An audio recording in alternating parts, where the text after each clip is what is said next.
Narri teekonna tänane episood räägib meil oma teest, hirmust ja väest.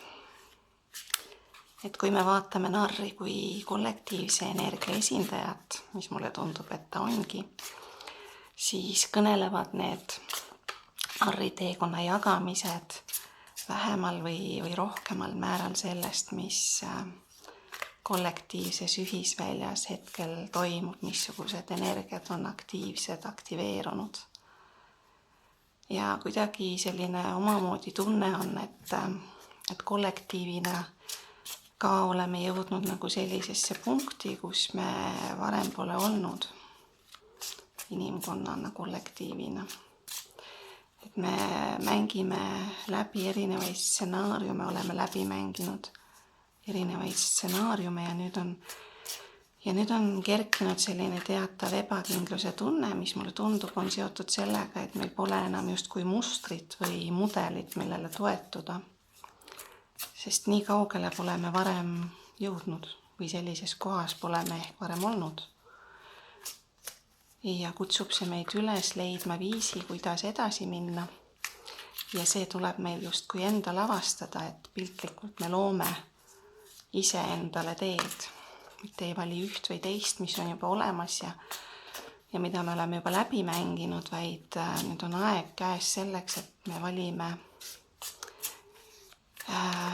oma sisemise juhatuse, oma hinge juhatuse järgi selle, mis teenib kõikide kõrgeimat hüvangut, et me loome selle tee ise.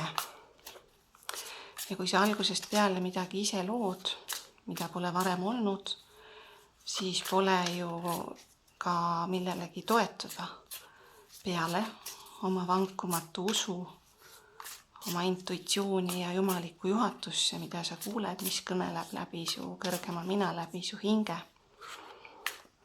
Ja julgus ise looma hakata tuleb siis, kui me ei karda enam vastutust, mida selline loomine endaga kaasa toob.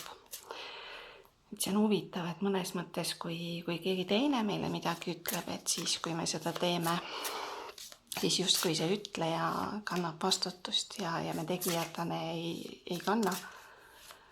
Aga kui ma nüüd ise otsustan, kuidas edasi minna ja kuidas midagi teha, siis ma ka tunnen seda vastutust ja seda koormat tegelikult mõnes mõttes jutumärkides koormat, aga ta võib tunduda alguses tõesti harjumatult raske.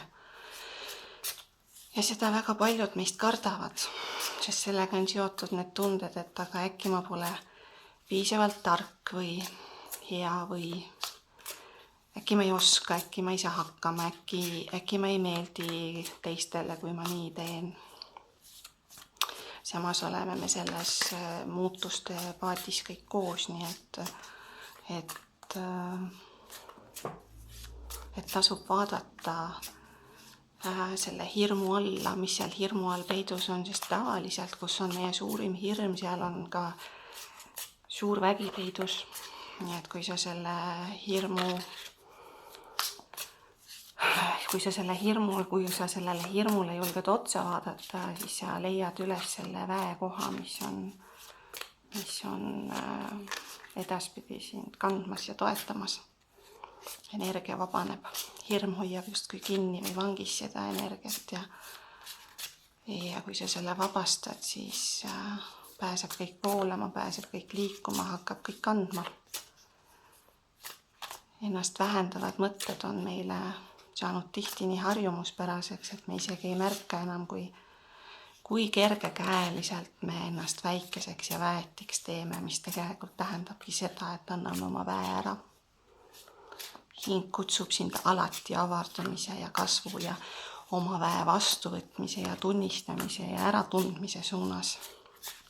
Nii et mis on see variant sinust või versioon sinust, mida veel olemas pole? Missugune on see hingetee, mida sa lood nüüd? Mida sa saad just praegu ise luua? Sest aeg on küps ja sina samuti. Jah, nagu ma ikka ütlen, sa ise oled oma elu meister, looja ja maag.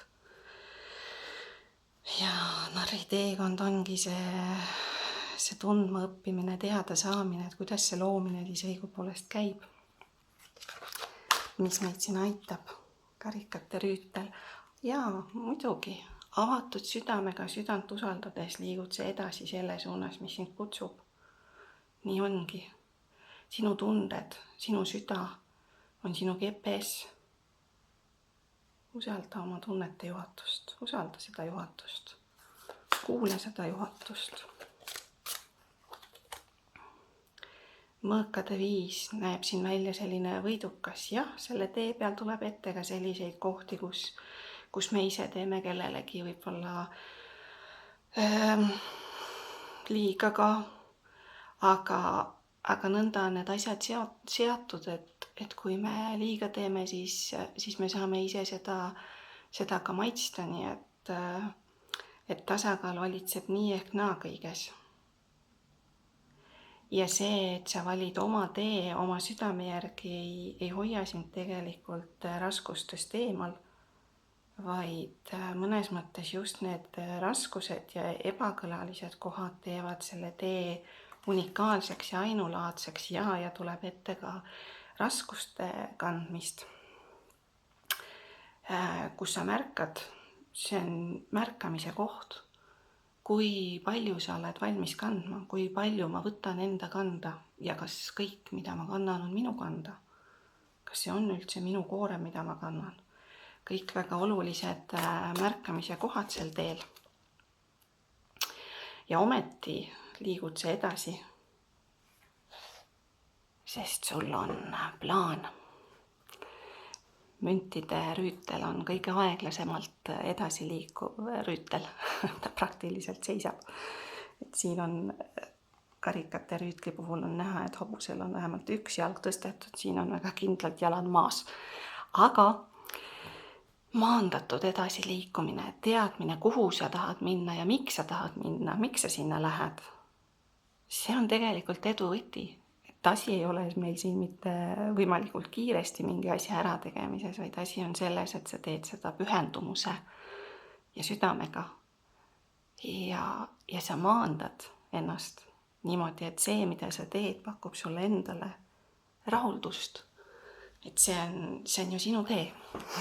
Sinu tee, mis viib sind täpselt sinna, kuhu sul on tarvis jõuda. Ja mõnikord on oluline endale meenutada, et see teekonna võlu ongi selle teekonna nautimises, mitte kiirustamises, et ma tahan juba jõuda sinna või olla selles kohas ja valmis, mida ma olen endale eesmärgiks seadnud. Armastajad on südamega otsustamise koht. Et sul on erinevad valikud, kas sa valid ühe tee või teise tee, aga mis siis, kui see sinu tee on hoopis kolmas variant,